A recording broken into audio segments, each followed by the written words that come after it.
Vice-Primeiro-Ministro Francisco Calbuada de Hateten atividade tinan rihun rua nunu resing nen se foca ba area ekonomia. Tambane ba oing nafatin kopera Presidente República Uzera Muzorta ho equipa.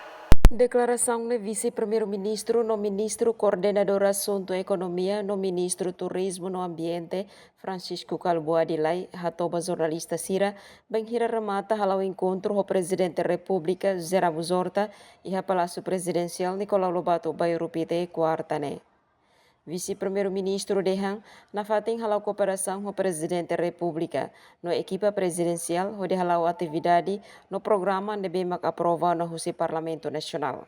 Hoje a oportunidade de dia que tem também começa a se ter um fundo agora foi a oportunidade mas sou mais presidente da República primeiro mas a relata é serviço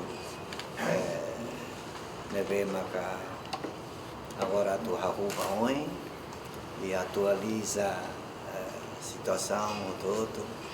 Ele viu, agradecemos para o presidente e a 2025 Nebemaka entre Fatim o italiano Palácio Presidencial que é a cooperação lupukida a moto com o Ministério Turismo, Ambiente e atividade esportiva, atividade cultural, o Bolsonaro e a presidente de Ancatar, liu-se decisão do Conselho de Ministros, liu orientação do primeiro-ministro minha e até se continua a cooperar na FATEM com a equipa presidencial Bahia 2026.